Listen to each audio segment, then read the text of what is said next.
Hey folks, it's Marvin Cash, the host of the Articulate Fly. We're back with another Casting Angles with Mac Brown. Mac, how are you?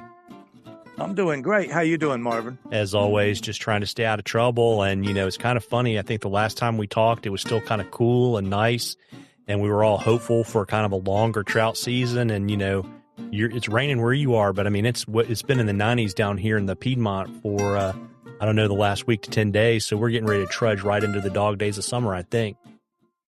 Oh, yeah, I think we are, too. We've been blessed with rain pretty much every day. And, yeah, we went straight from that cold weather to rain and more rain. So the water's pretty much high and dirty right now here. Yeah, I mean, I guess was it last weekend that DH burned off, or is it next weekend? What is today? Yeah, it was Saturday. It opened up this past Saturday. I'm sorry. I went by there actually in the afternoon. It was pretty chaotic there in the morning. Yeah, I mean, but we figured it would be a good thing to talk about how, obviously if you're going to fish for trout, it's going to get harder as the summer goes on. You can always go chase panfish and bass, but one of the things to kind of always remember is that it's really not all about catching fish, and there are all kinds of things you can work on when the fishing is not optimal like it is in the fall or the spring that will make you a better angler in general when the conditions improve. That's right. Yeah, just looking at a lot of the skill sets that you need for when it is good. I mean, I think you could even do a lot of these classes and things for skill set based kind of education in the middle of September and August when it's hot, for trout, just because teaching them, like the core components of casting and line control, hook set, playing fish, landing fish. That's what we call the 5 components always over the years, and teaching the classes at Western, and even with like the Team USA kids, we talk about that always with the clinics. You could teach those things regardless of what the weather is or how good or bad it is. So then you start looking into those things and just the little wins, like, to catching panfish in the heat of the summer for warm water fish, you still got like cast and drift, and what if they can't tie a knot and they learn a new knot? What if they have, it just goes on and on and on, as you know. So there's a lot of wins with that. It has nothing to do with, did you catch the big one, Marvin, for Instagram? Yeah, I mean, so much of it is process, right? And so I kind of think about that sort of stuff in terms of, you kind of want to come up and you can kind of, modify your gear configuration, as you go along, but you kind of want like your nippers in the same place every time and things like that so that you don't waste time when you're on the water. I mean, that's a huge thing that you can work on. As you mentioned, you can work on knots. Knots is a big deal, and you can tie those at home even when you're not on the water. But, also too, just that process when you get to the water about, observing and fishing, if you're fishing upstream, you're going to fish close to far and back to front and things like that. Oh, yeah. Yeah, that's right. And just there's so many of those things that it really makes up the, when you add all those little things up, it kind of makes up the big full picture. And in a way, that's a lot of the fun part of the beauty of of the sport. A lot of the mystique to people that are new, but it's not really that much mystique, is it? Once you get into it and are doing it some. And also it's good time, Marvin, too. I meant to say this to you before we started about a shout out to Michael Bradley and Team USA for their, he took 3rd in the world last week in Czech Republic. That just happened last week since we spoke. And then Team USA took 3rd over there in the Czech Republic too. Yeah, that's super cool. I saw his post on, I think it was on Facebook, where he was holding the trophy up and about how proud he was, not just for himself, but, for all the people that have supported him in his competitive fishing journey.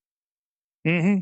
Yeah, that was a cool thing. I mean, he's been on a roll for a long time, and it's starting to really, pay off for him too. So I think that's really it's a really cool journey to see how it's all coming to fruition for him. Yeah, absolutely. To kind of come back to what we were talking about before too, one of the great things is if you're traditionally a trout angler on the fly, if you go chase other species on the fly during the summer, it's going to make you a better trout angler. And this goes back to Mac, kind of what you were talking about earlier, and a kind of a talk that I've done at the fly fishing show and other places about trout food and you just change the fish name, right?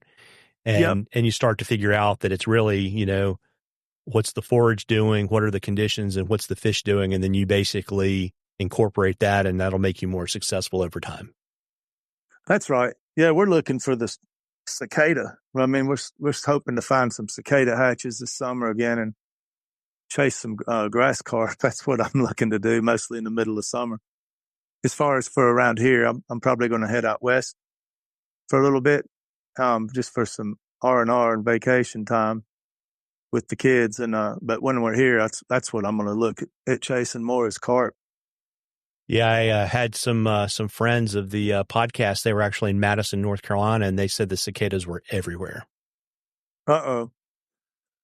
Wait a minute. I was thinking Madison County. Now, where is Madison, North Carolina, Marvin? It's in your neck of the woods. It's somewhere in western North Carolina. It must be the county then, because Madison's what I grew up next to in Greenville, Tennessee. Madison County would be Hot Springs and the Laurel, you know, west of Asheville.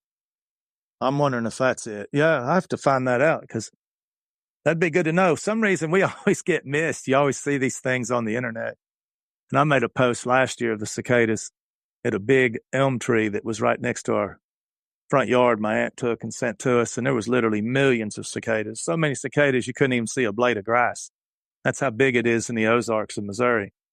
And here they talk about it, and you'll hear like one the whole season when it's supposed to be epic. We'll hear one or two, and it's like never see one.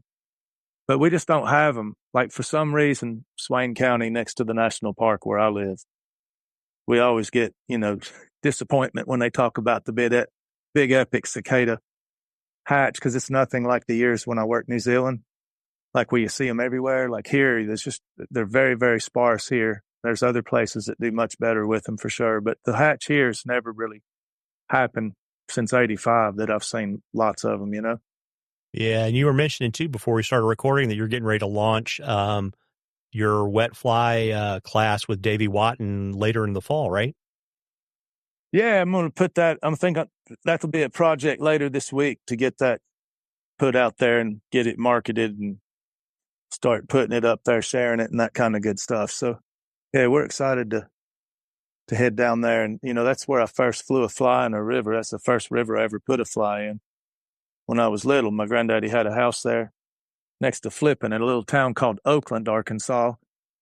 And, yeah, so we've been going there really a big part of my growing up years, you know, and then it's funny going back there a lot as an adult, brings back a lot of memories.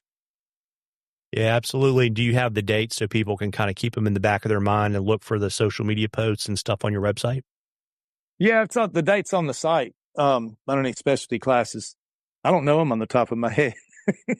I really don't, because there's so many other schools and casting schools and other schools going on this fall. But yeah, they can find it out there, and I'm sure it'll be out on Instagram, Facebook, and all that good stuff later in the week. Got it. And of course, you know, as you mentioned, no classes until the fall, but you are guiding, and you've got folks that guide for you as well. If you're booked, you want to let folks know kind of how to reach out, find you, and all that kind of good stuff. Yeah, sure. The easiest way is just hit the website, macbrownflyfish.com, and that works best. Sometimes I'll find a post that somebody that I didn't know messaged me on Facebook from 3 months ago. I don't look at that stuff very often on social media, so best way to do it's like either call me, text me, or send an email. But a lot of these different things like LinkedIn messages and Instagram messages, it's just too much overwhelming to try to look at all that stuff all the time. I don't look at it much. So definitely email or text or call, you know? Yeah. How do you feel about carrier pigeons? I have to go back to them maybe. Maybe that way you'd know, hey, I got a message. You know, that might be a good thing, Marvin. Yeah, or what's your ham radio call sign? Maybe people could hit you up that way.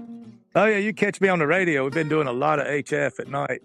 Yeah, it's Alpha India 4 Juliet Lima is my ham call sign. Well, there you go, folks. Well, you know, as I say this time of year, you owe it to yourself to get out there and catch a few. Tight lines, everybody. Tight lines, Mac. Tight lines, Marvin.